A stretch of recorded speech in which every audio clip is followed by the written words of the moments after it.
commissioners. We're glad to have with us the candidates for the state senate race for district number 8. Some of you were here with us in downtown back in June when we had the forum for the primary, and we had all the candidates, I think with the exception of one at that time with us. And we had a few more people at that time too, but less candidates. Just like to thank everyone for scheduling some time in your busy schedules to come out and participate. I'm going to ask a series of questions, and then I'm going to open it up to the floor from you guys that you can ask questions of the candidates as well. So let's get started with a brief introduction. I think most of us probably know the candidates, but I want to ask them to introduce themselves, and we'll go from there. Salina. Hi, my name is Salina Jane Doynan, and I'm the Democratic candidate for State Senate. And I'm very happy to be here tonight, and I want to thank everyone for setting this up, the chamber, and also for each one of you for coming out, because it shows that you care about the betterment of your district and of the state of Oklahoma. I am currently the mayor of Eufaula, and I want to introduce someone that is very much my biggest fan and my biggest help. It's my husband, Jim. He has been with me through this whole campaign and actually other campaigns through running for mayor and national council for the tribe. So he's well versed at it. But we have to have our spouses, right? They're very supportive. So I was born and raised right here in District 8. I grew up in Eufaula, graduated from Eufaula, went to Eastern Oklahoma State College and Oklahoma State University. I studied education, however, I did not become an educator in public schools. I did do a lot of work with children. I spent many years out in Los Angeles in the film industry business, and came back to Oklahoma to spend time with my mom. I opened a small business there in Eufaula. I went to work for Creek Nation. I worked in the executive director's office, and also after that time I ran for national council, and then ran for mayor, and now I am running for state senate. I have built large relationships with many of the entities and agencies within Oklahoma, and I think with that experience and those connections that I'll make the perfect choice. I will go right in the doors and start working. So I'm ready for the job. I'm ready for the challenge, and I appreciate all you guys coming out tonight, and I'd appreciate your vote on November 4th. Thank you. Short version. My name is Roger Thompson, and the Republican nominee for State Senate in District 8. My wife and I live in Okemah. We own the Okemah News Leader and also the Tri-County Herald in Meeker. My wife owns Pamela's Flowers and the Okemah Office Supply, so we're very much immersed in the business world. I'm also currently the Economic Development Consultant for the city of Okemah, and have worked extensively within the city and the area promoting economic development. My education is in theology. Graduate of Preston Road School of Preaching, and then I have my master's and my doctorate from Southwest Bible College and Seminary in theology. Still preach for a little church on Sunday morning up north of Bristow. Whenever we look at our family, we are certainly entrenched family-wise and business-wise in District 8. I graduated from Muskogee High School in 1975. Been in this area a long time, been in Okemah a little over 30 years, and so this district is near and dear to our heart. The reason I'm in the race is because we need economic development throughout our area. And so we thought about it, and this is my first race on a statewide level, and I'm excited to be this far in the race and looking forward to November the 4th. Also, I appreciate you being here tonight and appreciate your vote on November the 4th. Thank you, Roger.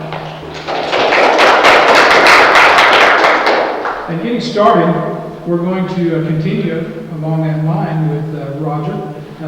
He talked about economic development, and that is a question that's front and foremost in most people's minds, because it seems like over the last 30 years, those of you that have lived in the Okmulgee area have seen a decline of industry and manufacturing jobs that have left our community, resulting in lots of vacancies in our city. So let's talk about economic development. Roger, we'll get started with you.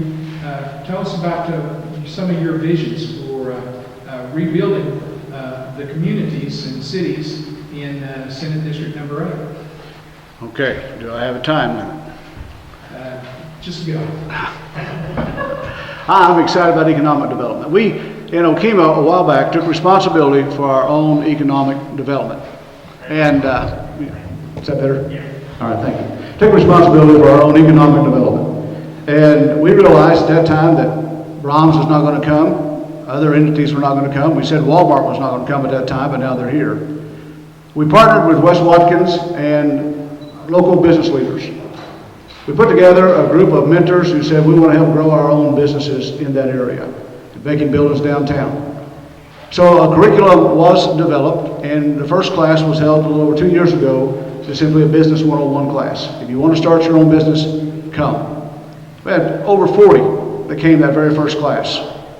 And from that class, they learned how to write a business plan. That business plan would go to the bank.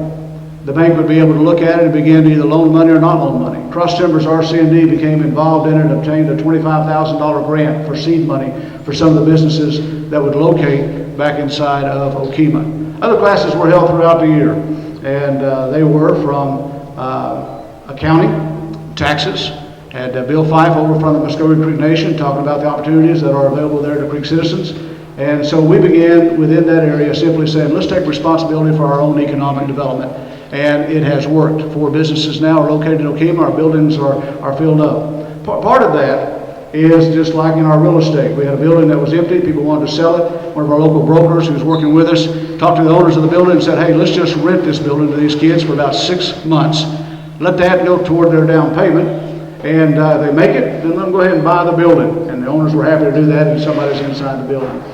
Now, we began to expand that throughout the area. And my vision for economic development for this area, there is a must. We've already talked about jobs. We look at the unemployment for the area. McIntosh County right now is running 7.1% unemployment. Okmulgee is 6.7%. Ofuskie County is 6.1%. All those are well above the state of 4.7% on unemployment. And we need jobs. I believe we need manufacturing jobs to be able to do that.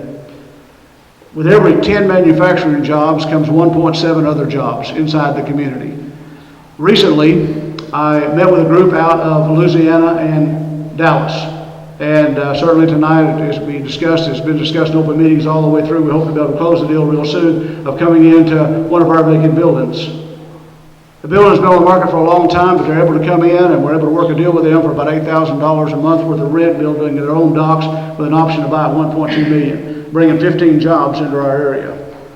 Now folks, while they were inside looking at our building because they needed one with 30,000 square feet, I was on the phone with 2 other cities at the same time, talking to them, leaving them either a message or talking to them personally, saying we've got these customers here and we're looking for this building. Part of my plan is to have a list of our industrial buildings in my pocket at any given time. And so if you're out talking to somebody and this company needs 30,000 square feet now because their customers are ready to move, they want to be in here and located within 30 days. And so you've got a list of all the buildings here, and there's one in Okmulgee. Let's say you got one at 25,000 square feet with 1 dark. I've got that building and I've got a name and we're going to call them. My plan is in economic development that the folks in the Department of Commerce will know my first name within the first year I'm there, and every year thereafter they'll call me by other names. I want economic development for our area. We've got a proven track record of bringing it to our area, and we can expand that throughout the district. Economic development also involves education. In Okmulgee, OSU IT employs 99% of every graduate they have. Now you talk about a leader in the industry, it's right here in Okmulgee. And we need that all throughout our district. Wes Watkins doing a great job. Coming out of the southern area of Kamishi, doing a great job in training. And folks, we've got to have that in working together. And so working together with our career techs, working together with our industry, bringing those two together, and District 8 will grow economically. Salina, your vision. Well, I think to bring economic development to our district that we have to make our environment hospitable. We have to look at ways to create and provide better infrastructure. And that also starts with education, which I think is probably the most important thing, because we have to have a workforce before we can bring these manufacturers and these businesses in. So we need a good workforce. We need to make sure that we have educated, we educate our children, we educate our adults, we educate even those that are being re-entered into our society. We have to have a good workforce, and that's why I think that we're losing some of our businesses, is because of not providing the workforce. Our environment has to be pleasing. We have to have an infrastructure that will support these manufacturers. I'm talking water, I'm talking sewer, and all of these. Being mayor, I know that these are the type of things that we struggle with within our small community, and I know that Okmulgee also has these challenges. So, and I see it all across our district. There's no magic spell. It takes a lot of time. It takes a lot of going out and meeting people, making those connections. I think first and foremost, and I'm sure that it has been done here, you need a market analysis. You need to look at what your leakage is. You need to have a gap report and find out what is going to work in this environment, what's going to work for this district or for this city. And I think first and foremost, the citizens, they should have a say in what they also, that they would like to see.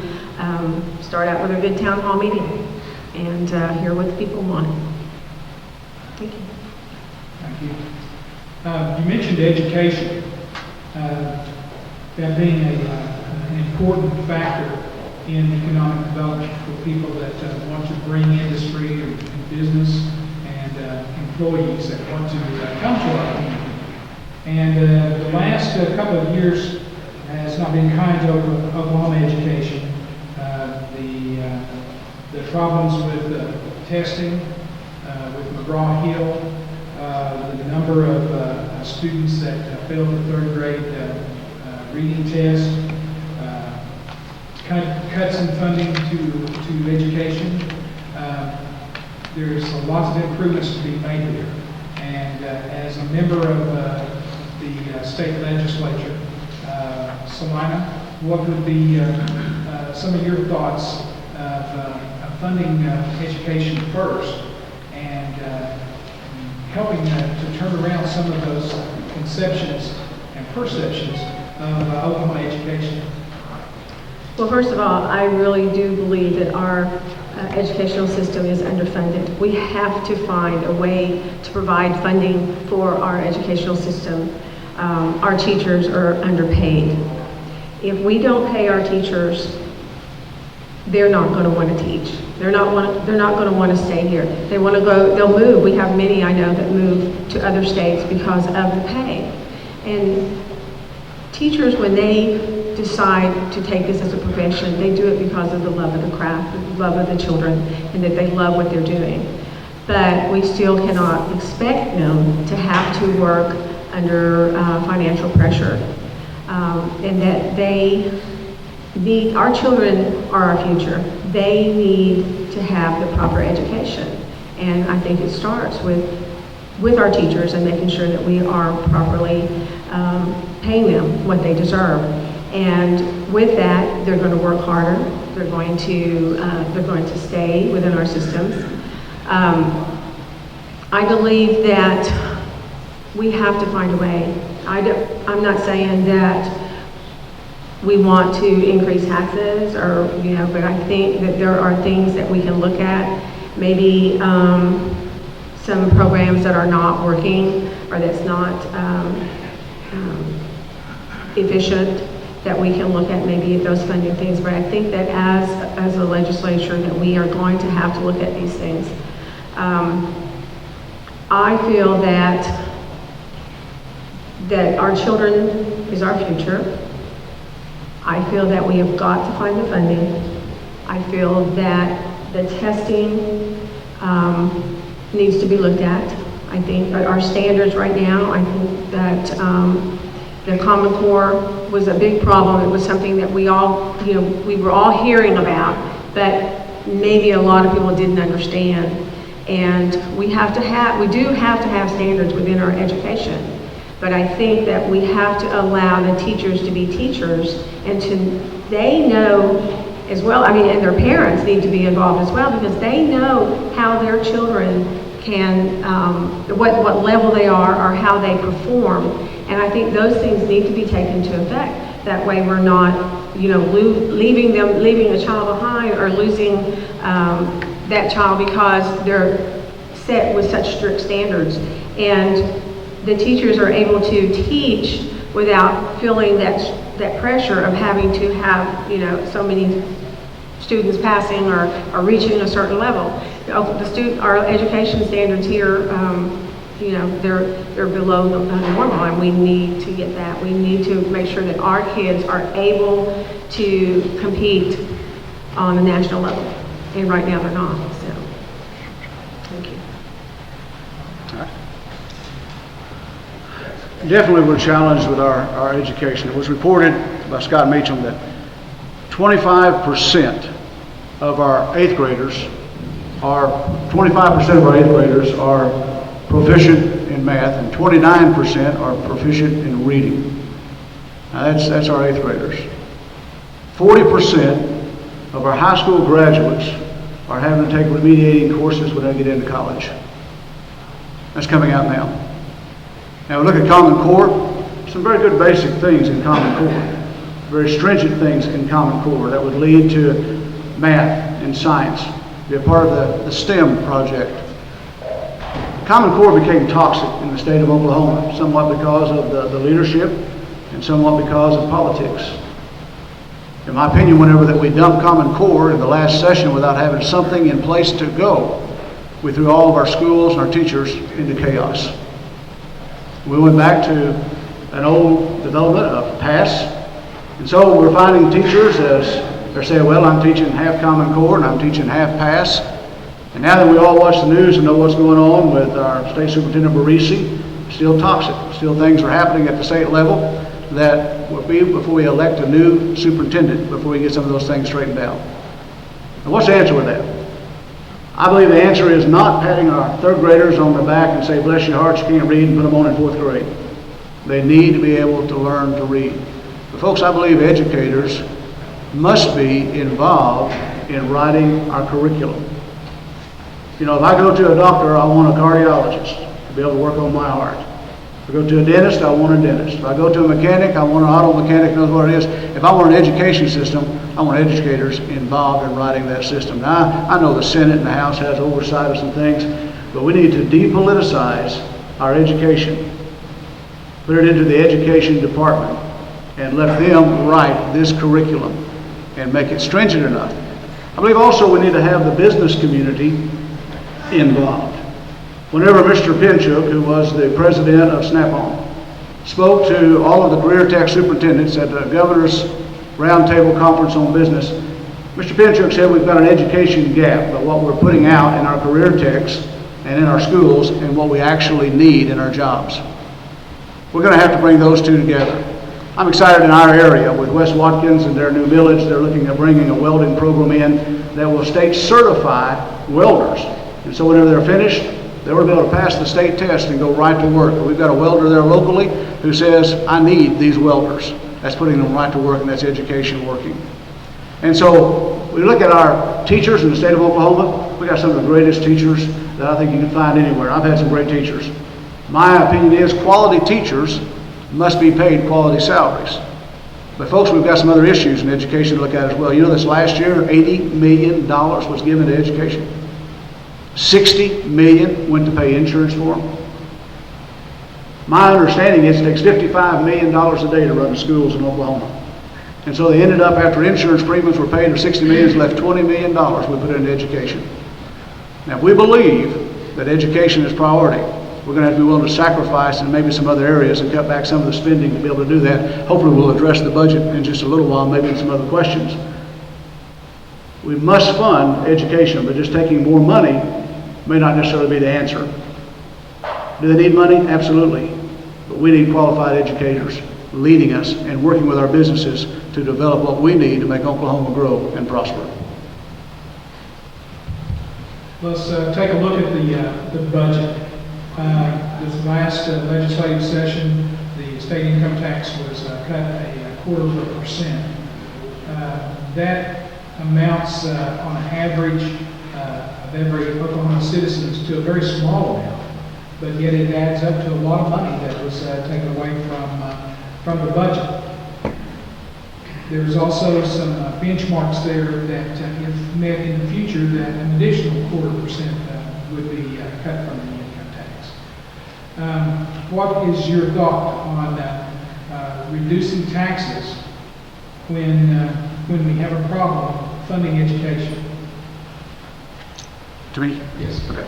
All right. Well, when we look at the tax cut that was enacted, several things about that. First of all, it's not been kicked in yet. That's where we are. Those things have to be, those markers have to be put in place to do it.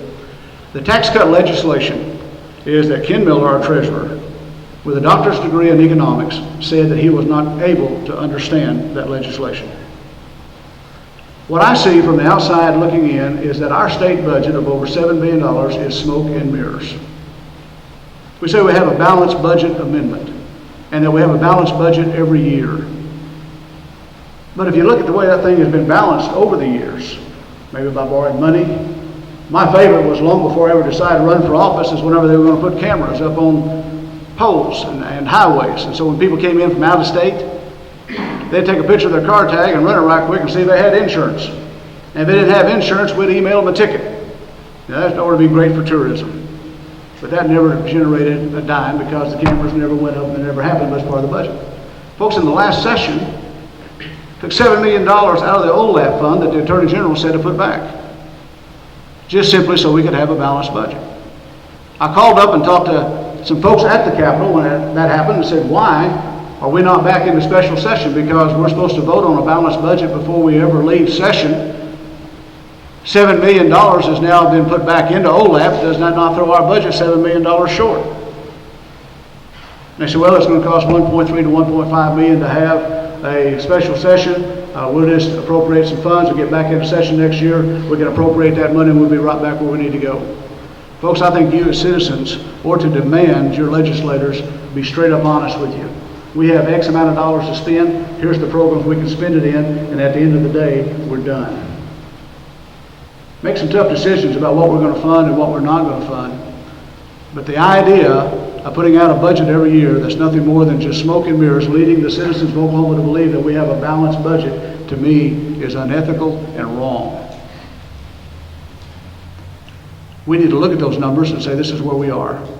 Now, in your question about tax cuts, I think it matters to about $80 per family. And to me, as long as we've got things in the state that are unfunded, there's no reason to give any tax cuts anywhere. Stay right where we are. But if you're going to give a tax cut, just be straight up and honest with people and say, we're going to give you a tax cut, and this is what it's going to be, and how it's going to kick in. That not only can our treasurer understand the language behind it, but our third grader who just passed the third grade reading test can also understand the same language. Well, first of all, I don't believe that we should be cutting anything until we do have a balanced budget. I think that there is the possibility that, that there always is that possibility that you may have to have a slight increase. I think it's worth it for our children. I think it's worth it for our future. If that's what we have to do to properly fund education and pay our teachers, then we have to look at that and give it a good, long, hard look. But I also think that we could look at eliminating programs that aren't performing and take a hard look at that. But I don't think that cutting anything right now, as far as our income tax, I think that we need to be looking at ways to balance our budget. And, with the city, every year we have to do a budget, and it's really just paper. It's just numbers. It's not really there. You kind of go by what you had the year before. And So there are a lot of things that you have to take into account, a lot of things that you have to think about. And I think before you start cutting, you're going to have to realize what the cause and effect is going to be and how it's going to affect our children, our future. When you don't fund your education or your infrastructure, how are you going to create an environment that will bring in business? More business is more money for the state, more jobs. It's a circle. So. District 8 includes a large part of the Muskogee Creek Nation. As an elected representative of District 8, you would also be working with governmental officials of cities and counties, but also tribal officials. Tell how you would work with tribal officials. Slide. Well, I have been doing that for quite a while. I sit on the Intertribal Council now, and we meet quarterly with the chiefs from the 5 civilized tribes. I've also worked with many of the other tribes around the state on different issues, so I've had that opportunity. Also working for the tribe as a National Council representative. We dealt with legislation and working with our constituents, and so I already know that whole process. Being mayor, I have served on the Oklahoma Municipal League Board, and what we did was lobby. We fought for the cities, we fought for the betterment of our municipalities. So I understand what you need to do to sit down and talk, with the different entities. When I became mayor, we were out of compliance in every way possible in Eufaula, and I spent most of my term having to repair those relationships, having to get us back into compliance. We were out of compliance with the DEQ, the FAA, Union Pacific, you name it. So I had to repair those relationships. I have excellent rapport with them now, and I feel that that's going to be a strong point when I go into the Senate, because I'm able to call on these people, and I know how to sit down with them. I know how to create legislation. I know how to lobby for legislation, and I'm not afraid to reach across the aisle. Okay. Working with the Muskogee Creek Nation is it's a privilege, and it's going to be a benefit to our district. The question is, how would you work with the Muskogee Creek Nation? Recently, Seneca Smith and I talked about our health care within this district. Seneca is the Secretary of Health for the nation. We're getting a new hospital in Okemah. The nation is building the hospital. The hospital in Okmulgee and the rehabilitation center is now owned by the Muskogee Creek Nation. A new hospital being built in Eufaula by the Muskogee Creek Nation, so our health care is there.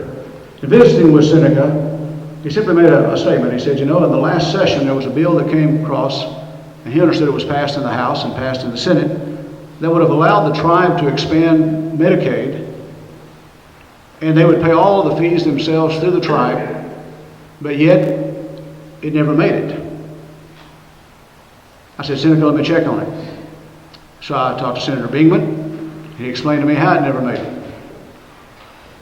I talked to the governor, and she said because that they are a federal tribe, they should be able to apply directly to the federal government and be able to work on that. Asking them, could we help do this? And there's help out there to do that and trying to find an answer to that. I think the bill that laid on the desk and never was moved off the desk because it was not the political thing to do was wrong. And I've made that statement to the individuals. We need to have an up or down vote on those type of things. We begin to look at the impact that the nation has made within our area, whether it be on roads, terrific job on roads. Whether it be in our health care, done a terrific job in health care. They are one of the entities that we work with in economic development. They put together an economic development board in Okemah and asked me to serve on that board. There are 3 members on that board. And I think we'll be one of those 3 members because they're an integral part of District Number 8, and we will be working together. Chief Tiger and I spoke recently concerning our industrial building in the industrial park, and he said, I'm very interested in getting something going inside that building. I said, I'm very interested in talking to you. And so how do we work with the Muskogee Creek Nation? We work as partners because we need partners like the Muskogee Creek Nation to move forward. We're not enemies. We're not aliens to one another. We're partners going in the same direction. We also have some healthcare concerns because for non-tribal members, you can have emergency health care in some of our hospitals, but that's it. Then you go on somewhere else. And Seneca and I have talked about being able to expand some of the Indian Healthcare Services monies and maybe able to work out something where other care can be given that is not restricted by Indian Healthcare Services money. Because they really want to reach out and serve everybody that they can serve with health care as allowed by the federal government that will allow them to do it. I look at working with the Muskogee Creek Nation as a valuable partner in District 8 and already working to the best of my ability for our citizens. Oklahoma is the 46th state. Makes us one of the youngest states.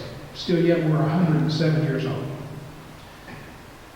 That means that a lot of the cities and towns around the state have infrastructure that is very old. About a year ago, there was a problem with the water line in Okmulgee, and the water department took a section of the water line out. It was a 6 or 8 inch line, and they brought it to the council meeting that night and showed those in attendance that water line that was either 6 or 8 inch line and was almost completely closed with rust and debris. And just a sample of the many miles of water line that our city and all the other cities have. And to replace all these lines, I don't know how it could be done, but there has to be a starting point. What kind of vision do you have for infrastructure for our state? To me? Okay, all right. Infrastructure is very necessary. I think when we begin to look at how we replace some of the water lines or the water systems within our area, Okmulgee has just recently gone through some of these and replacing some water lines. The areas that you do, you can bring in your engineers who do the smoke test, find out where that they need to be replaced. And then there are some agencies out there that they're glad to partner with. One of those is, of course, through the Native Americans. You can take your population, and I think we're running about 18%, and some funds available for some of the infrastructure coming in at that percent, and which is very helpful. The others that we look at is what we actually need to be able to make this thing work. Some of that is we built a water treatment center, and of course our water bills are paying for that. We just got to borrow $1.8 million as a city. That's going to go in and start addressing the infrastructures. So I think, you're going to have to look at a city that's going to take responsibility from where they are, number one, to make sure that they are replacing the pipes that come along.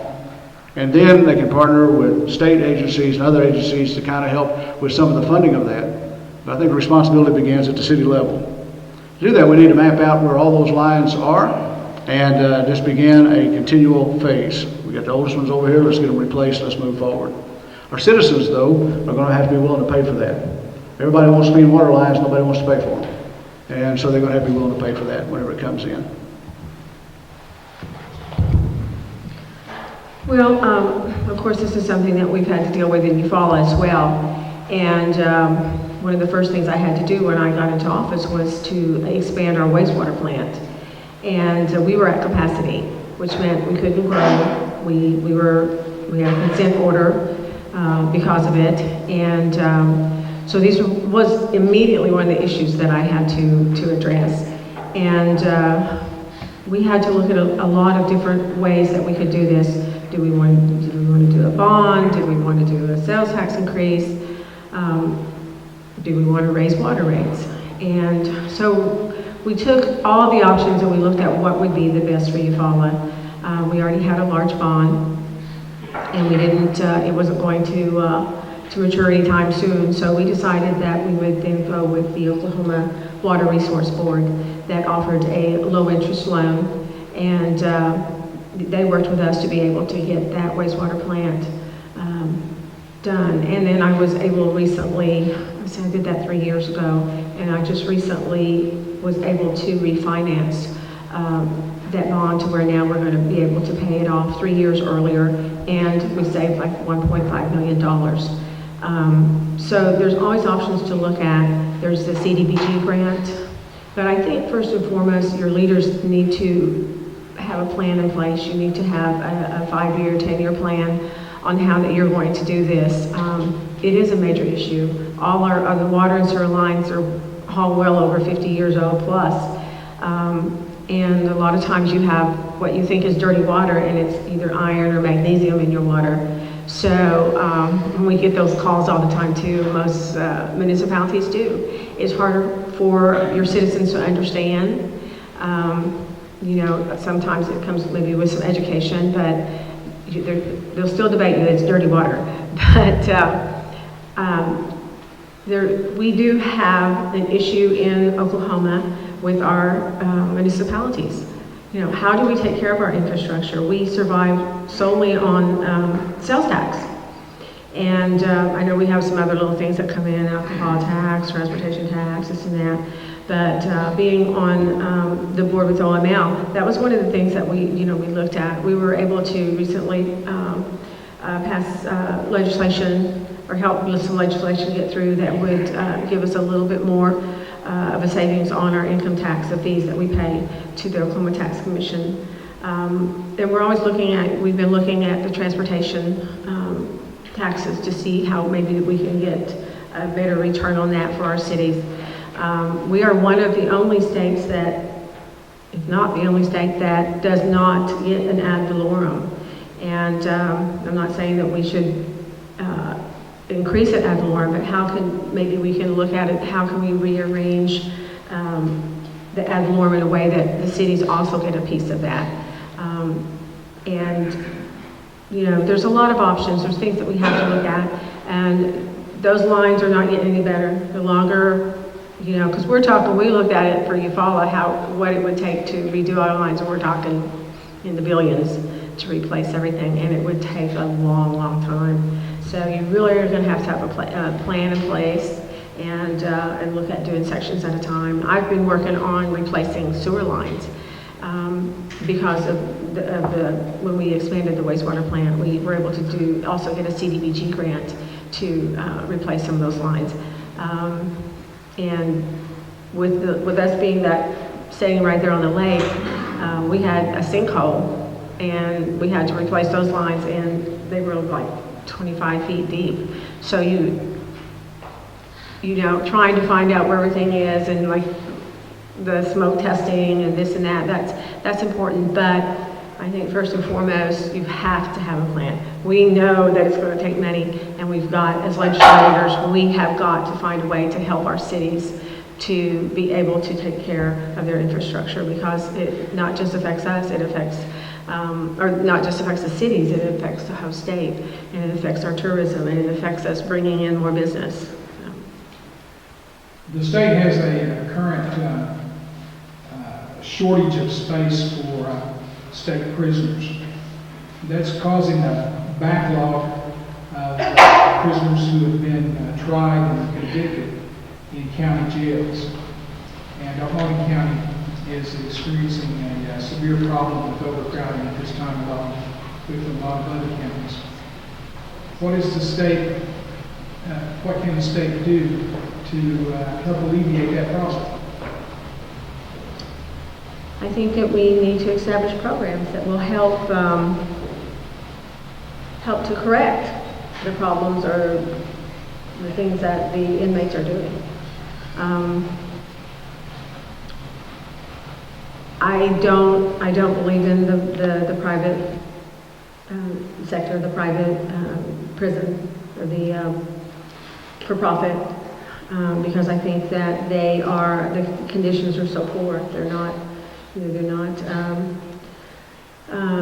doing anything to help the prisoners. So I just feel that we have to really look at helping inmates, trying to correct the problems before they happen. And you know, that's a tough question. I'm sure that, and it's been a problem for a long time. I think personally that it goes back to education. If we can give the proper education, then, you know, they'll have the jobs they need, they'll have the education they need, and they'll be able to give back, you know, to the community. I think we need programs to help them to re-enter once they get out of the jails or prisons, and to give back, to be able to give back to the community. Okay. There's no doubt we're going to have to address the Department of Corrections. However, when Robert Patton came in as the Director of Corrections, and because of lawsuits that have been filed in Tulsa and Oklahoma City, I think he immediately removed the majority of prisoners out of the county jails, and even causing some financial hardships on the county jails in all counties because of that. When we look at some of the overcrowding that's going on in the county jail, just like here at Okmulgee, you've got a trust that operates the county jail. You got a jail that probably should be holding around 156, 159, but because of the square footage, including the tall ceilings, they've raised that to a little over 200, maybe 220, 226, something like that. Over 300 are here in the county jail. Now I realize, but here in Okmulgee, that you've got preliminary hearings that many times can hold up just simply processing the prisoners through the jail system. Recently, a docket put forth where that one judge is going to have 21 preliminary hearings on one day. Now, we're all old enough, we've been to court, and it's hard to have 21 in one day. Over 50 scheduled for another day. And so when we look at a problem of getting our prisoners out of our local jails and into the Department of Corrections, it is not always due to overcrowding in the Department of Corrections. It's due to the slow process in the counties where they are of getting those prisoners processed and then get them out of there into the Department of Corrections. Now, at the same time, the Department of Corrections can rent beds back, and they rent some here in Okmulgee County and a few federal beds as well here, but they can rent that and send them back in here for some of the revenue that's coming in. Now we get into the Department of Corrections, there's no doubt. A young man in Okemah, the area works out at John Lilly, talking about being understaffed and overworked. There's a definite need for us to look at this. It's amazing to me whenever we get on the campaign trail and people start asking, you know, the number one question. And Steve Copeland, a friend of mine, he said, I don't have an opponent this year. Roger, tell me what the number one question is people are asking. I said, it's very easy. The number one question is, what are you going to do for me? That's the number one question. And so if you're talking to the guards, they want more money. If you're talking to the teachers, they want more money. Wherever you're talking, they're wanting more money. And there's only so many dollars in the pot to divide up. And so as a people, we're going to have to decide what's most important to us. Is it going to be in education? Is where we're going to put our money? Is it going to be into the Department of Corrections? Where we're going to put our money? Where are we going to put our money? Because there's just so many dollars that are there. I believe we're going to have to look at the Department of Corrections. We're going to have to make sure that they are funded to a level where that they are safe. Our guards need to be kept safe. But I don't believe at this time in many of the county jails, because of Director Patton removing so many out of the county jails back into the system, that the problem with our backlog in our county jails is basically due to the prison system being full. I think it's due to the judicial system not expediting the cases through and moving them on. Well, we have a few minutes left for some questions from anyone in the audience. Anyone have a question? Senator. I have to ask this question for both of you, and it's a big concern of mine last year at my last session. I don't know where each one of you stand on the governor's refusal of Medicaid expansion, which threatens hospitals in rural Oklahoma and leaves 144,000 Oklahomans uninsured because they're in the gap.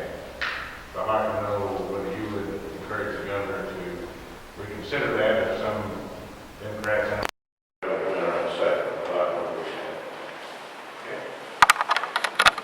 Who's first? Me. Okay. Senator Ballinger, first of all, I want to thank you for your service and for you being here. And I thank you for the question. Whenever that we deal with economic development, healthcare is a major part of economic development. When we look at rural healthcare, folks, we're in trouble.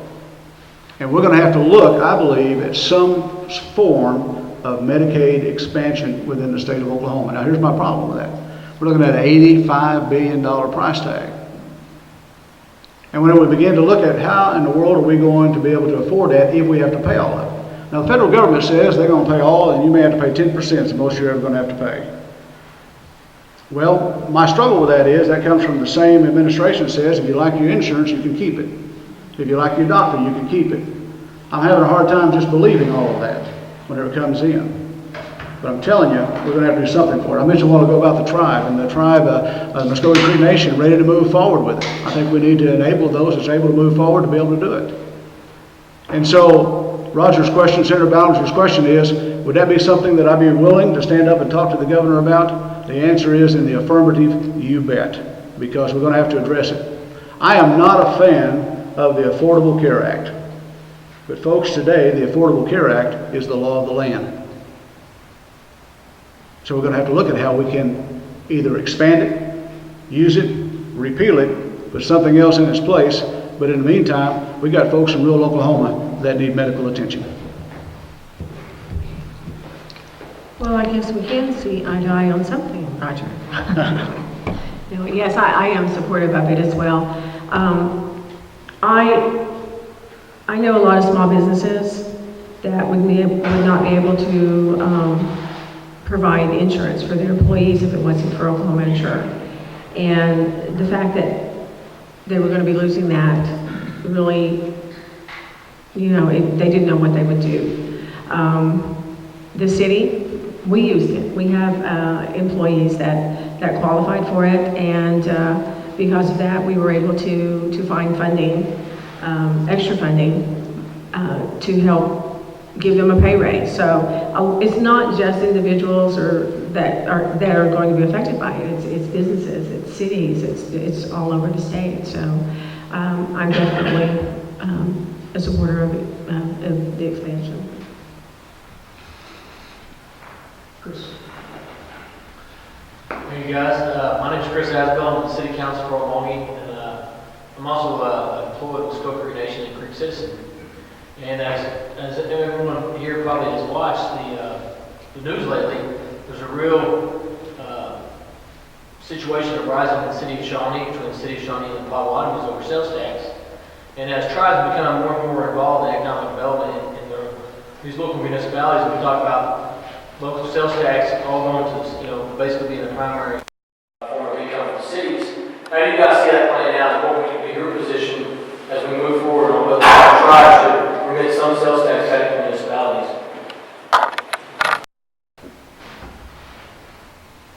Is it my turn first? I think so. Go Is it my ahead. turn? I was deep in thought on that. I feel that right now, the way the tribes are set up, if it's trust land, that they don't have to pay. But I also know that from having been on the council, that they give back. I mean, even in lieu of ad valorem, I remember when I was on the council, I passed a bill for McIntosh County that they gave back a percentage, or money kind of based on the percentage of what they would have had to pay if it had not been trust land. So I heard about that. I'm not sure what all the details were on that, to give you a correct answer on how that should be handled. But I do feel like to keep that relationship with the tribes and that there should be, that I feel that if they give back, allow them to do it. But I do believe that it has to be on trust land if they're not going to do taxes, and I'm not sure if that was. Well, the situation is the Potawatomis is own Firelight Grocery.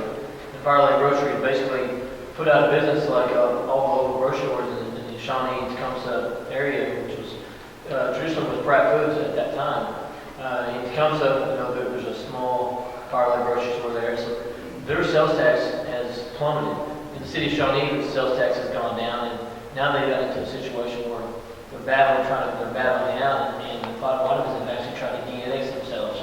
So it's a situation that's sort of, as the tribes become more and more involved in economic development, it's just going to continue to be a problem as we move forward unless there's some level of compromise. It's going to be a compromise similar to the tobacco compact. That's what I want to guys. Yeah, and I think, and that too, all tribes differ. So, but I think it would kind of depend on the situation, and I definitely would have to research into it before I made a decision on it. When anybody's backed into a corner, they're going to fight. And in the city of Shawnee, from the citizens of Potawatomi, that they were basically demanded that, you know, you're going to start paying a part of your sales tax. You're going to look at a percentage of it, nevertheless, and you're going to pay that. And so a fight ensued. To the citizens of Potawatomi even getting involved in the last city council election back in Canada, so they can start changing the council in the city of Shawnee so they can stop some of that fight. I mentioned earlier, if we're going to partner with the Muskogee Creek Nation, it's going to have to be a partner all the way through. Any partnership that's 100% one side or the other is not a partnership. A partnership works whenever both sides come to an agreement that's beneficial for both. We need to cooperate with the Muskogee Creek Nation within our area because they're a valuable partner. At the same time, they need to cooperate with us non-natives because we're also a valuable partner. We both have value. Our citizens have value. Our cities have value. And we both see the value of that. I think we can work together on that and be a part of it. And so we bring those entities together looking for the good, not backing anybody into the corner that says you've got to do this or else.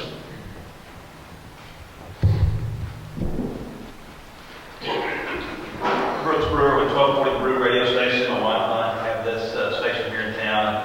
I'm curious, when the lottery came to the state, it was touted as helping education. It's going to all be about education. I'm curious if that's happened. Where do we stand as a statewide on the lottery helping education? And secondly, the second part of the question is, in the education system, are we top heavy in our administrative positions? Could some of that be eliminated and maybe some of that funding go fund down to the teacher level? Okay. Whenever we voted for the lottery to help education, it was a roll of the dice, and we lost. They just keep putting more and more money there, you know, in the lottery, and giving you the exact number that's coming out of the lottery toward education, I don't know. Same time, you know, we were passing a tobacco tax for health care at the same time, depending on those things. Now, the second part of that, when we talk about administration, I was surprised to learn, and some time ago, that we're running 53 to 55% of our budget into administration. That's a lot of money. And we have people talking about putting more money into education. I know that in the small county where that I live, we've got over $500,000 a year going into superintendent salaries. That's a lot of money. I would be a large proponent of, in the school budget, that the legislator appropriate a certain amount of money for teachers in classrooms and a certain amount of money for administration. And let's put the money where it needs to belong, and if the school board is not able to do that, then we need to do that and divide those areas.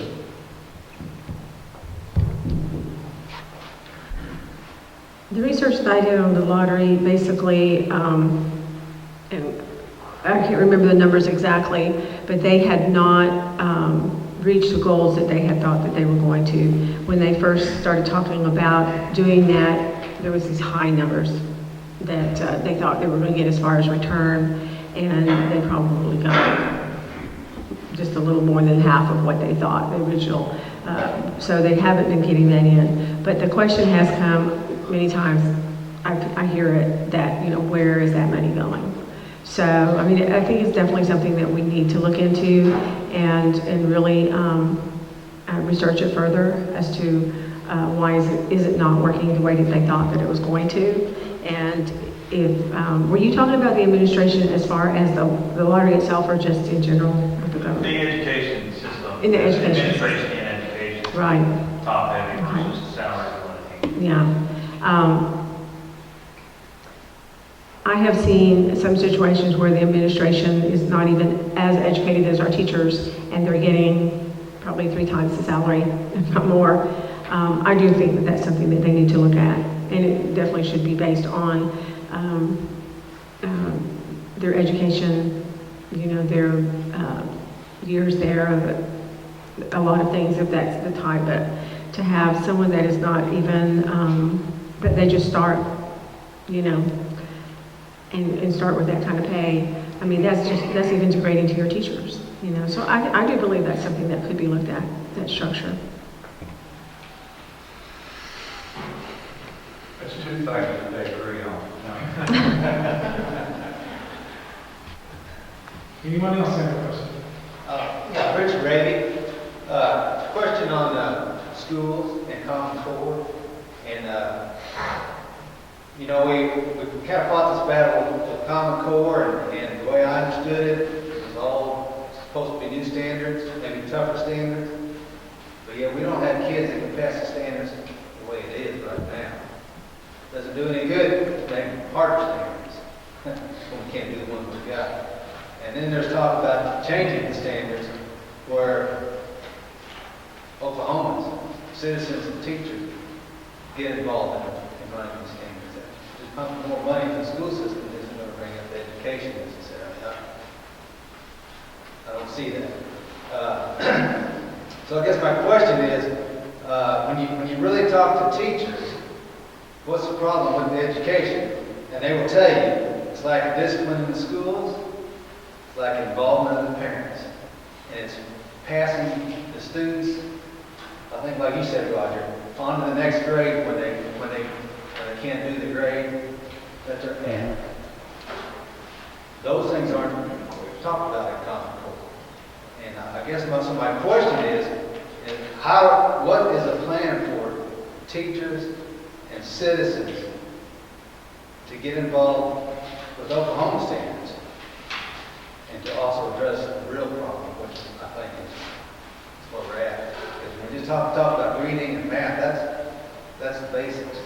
How many ways can you teach math and how many ways can you teach reading?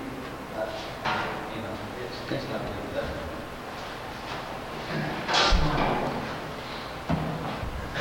I do believe that it's a big problem, and I think part of what I think I mentioned earlier was when people just didn't really realize what was happening, and then we got rid of this whole Common Core, and we weren't prepared for anything else. We didn't have a plan in place. We weren't ready to have to not just have that. So now we're going back to past, which is what we had before, and I think that it's going to be important for parents to be involved in the whole process as well, and teachers as far as the type of standards that we're going to get. Unfortunately, we've set ourselves back, and it's going to take time to get back on track. Right now, there are districts that are being very creative on ways that they're using the old standards and looking within their districts themselves. And maybe that's something that we can encourage now for the school districts to do. But I still think that we have to look at what we're paying the teachers, because they're the ones that's going to have to deal with this. And when they don't feel like they're being paid what they should be being paid, they just want to throw their hands up.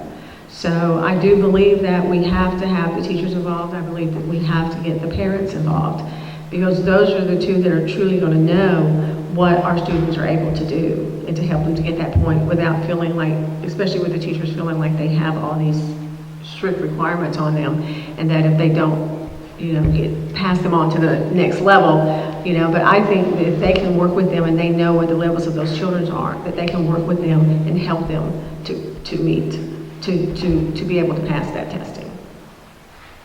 Okay. You're exactly right. Many of the teachers that I've talked to, their number one problem in teaching is discipline, and being able to keep the class under control, in-house suspension, and they go down, spend a little time there. I want to tell you about a little school that's in Seminole County, actually. It is a superintendent who has been involved out there and said, we're going to do things different. Instead of ringing a bell, they play music in between the classes. They can play music out on the playground early before class ever starts. They've got kids dancing on the playground, using up some of that energy before they come in. They've set up groups there that are groups about pride and about service. And every new student is accepted into one of these positive groups. And these groups will even fight over a new student to bring them into the positive groups. Little school Butner, their test grades are going up. Their scores are going up. Kids are enjoying being there because that environment has been created. My belief that the majority of teachers that are teaching school today are not motivated by pay, even though I believe they need to be paid. They're motivated for a love for the kids. And I think what we need to do is turn it loose and let them teach the kids. Quit teaching tests, teach the kids. They know how to teach. They went to college to teach. Let them do their job. They can make it fun, they can make it learning, and be able to do it. And again, I come back to the very first question, I get politics out of it, get educators back involved in it, turn them loose, and they will teach our kids.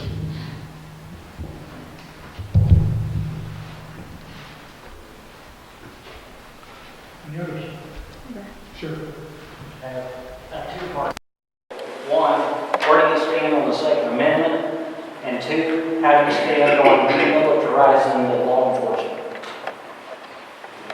Okay, I didn't hear the second part. Demilitarizing law enforcement in the United States. Okay. All right. First? Yes. Okay. Very much in favor of the Second Amendment. I was endorsed today by the Oklahoma for Second Amendment Association. And I think that we have a right, the Constitution begins with we the people, we have a right to protect ourselves. And I'm very much in favor of the Second Amendment and the right to bear arms. Whenever I begin to look at the country you and I live in today, folks, it's not the country we grew up in. Folks down the street, not the people that I grew up in. I used to sleep out in the watermelon patch.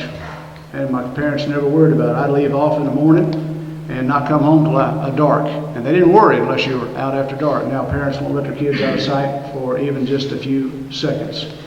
And been doing it. Taxpayers have paid for equipment that has been overseas. And I believe it ought to be coming back into our communities to be used. It can be used for a number of things. Some of this military equipment can be used for rescue. Some of it can be used in situations that can get out of hand in a hurry. Should it be overused? Anything can be overused. But folks, I'm very much for arming our police with whatever they need to keep peace within our cities and to keep us safe. So in answer to your question, for second rights and for the use of demilitarized equipment. I got an A rating from NRA. I'm a very big supporter of the police department. Of course, you know, I believe in the safety of our citizens. My police department in Eufaula we're FOP. We have very pleasant negotiations because I'm very much a supporter. So, I mean, basically, you know, he said it all, but I stand behind my police department, and I just believe that, that's what we have to do. We have to keep our people safe, and safety is important. Okay. Well, it looks like that's just about going to wrap up this session of the candidate forum.